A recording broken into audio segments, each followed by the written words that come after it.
We've been living in the most atypical, bizarre period in human history. The very concept of globalization, the idea that you can participate in some sort of supply chain or source some product or sell some product on the other side of the planet, this has never happened before without some degree of military control and escort. But at the end of World War II, the Americans scrapped the old imperial system that generated the war. And we said that we would patrol the global ocean so that anyone could play. You could sail anywhere at any time, interface with any partner, participate in any manufacturing, access any raw commodity, and sell into any market. If in exchange, you would side with us against the Soviets. And that created the world that we know. And it sounds like just a simple guns for butter deal, but you got to remember how fractured everything was before 1945.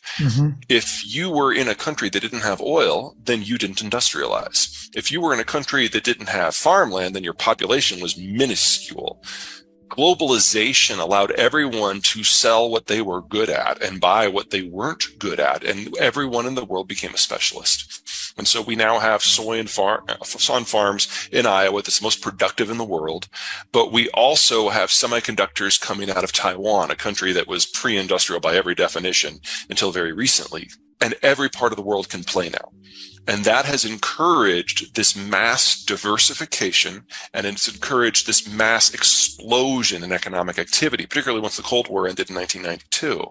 But it was always artificial, and it was always based on the Americans continuing to hold up the ceiling. The United States has been edging away from that ever since 1992 when the Cold War ended, and we're in the final days of that right now. And that's only kind of half of it. Is when you allow everyone to participate in global trade, people move off the farm and they take services and manufacturing jobs in town.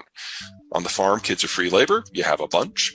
In town, kids are really, really expensive pieces of loud, annoying furniture. So you have fewer because adults aren't stupid. Yep. You play that forward for 70 years, and we have had a population bust in the making, global in scope for decades now. And most of the advanced world has now aged past the point of no return. That includes countries like China. So in this coming decade, it's not just that we're going to see populations aging out of being competitive. We're going to see populations aging out of being sustainable and actually being countries. One of the many, many, many outcomes of the 2020s is the end of China as a unified nation state and as an economy. But this has all been hardwired in now for 40 years, and we are finally reaching the point where the page turns.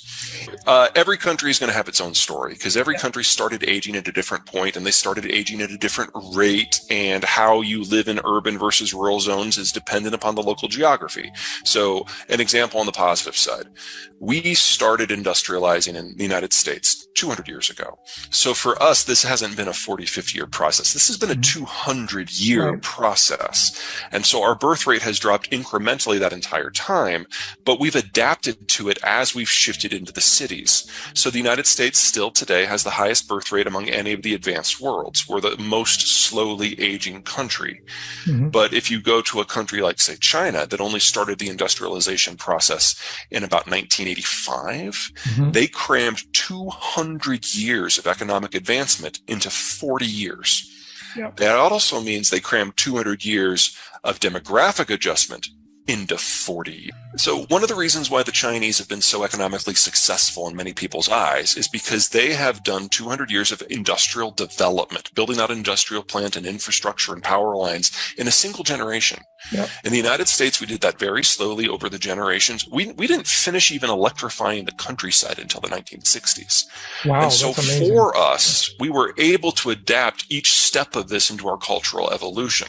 That's one of the reasons why in the United States, you're far more likely to live in the suburbs than the urban cores, because we did this on a slow process. We can make adjustments and people can still have families of size in the suburbs. In the case of China, the population was already relatively high.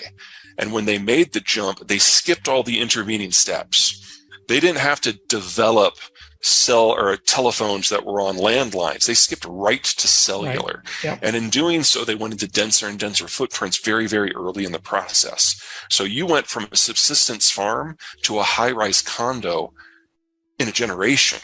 And when you're in a condo, no kids. So one child, is that part of it? Absolutely.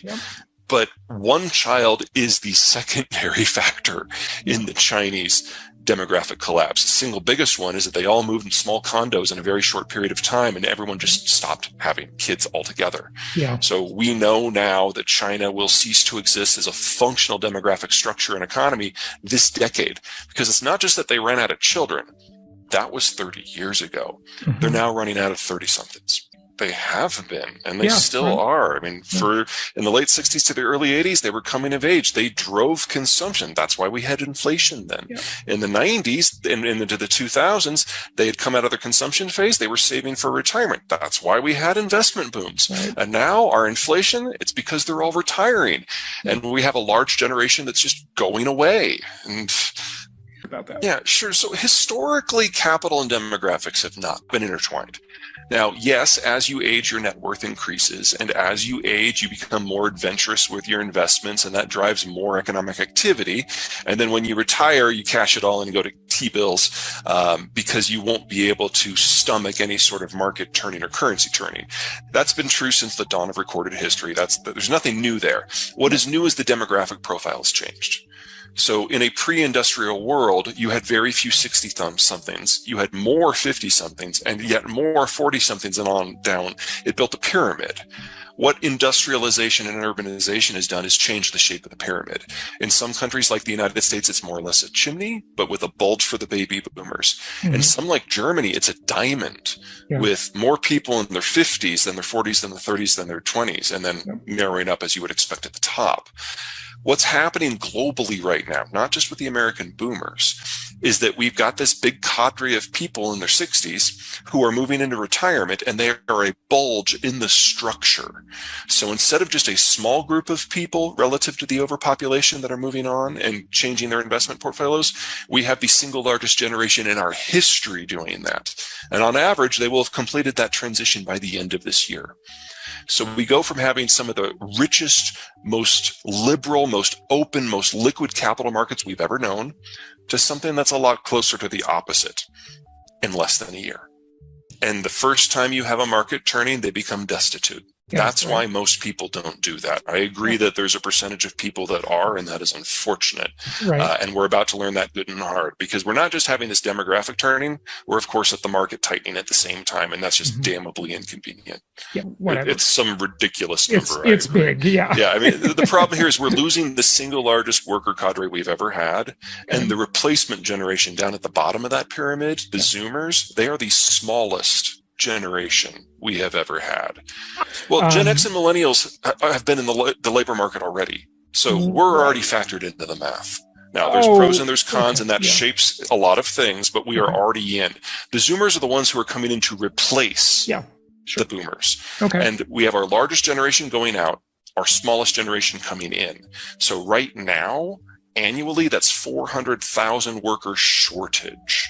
And that will increase every year until 2034, when it'll peak at 900,000 shortage. So and these people are already born. They're already on the way. We know exactly what's going to happen to the net flows each and every year moving forward.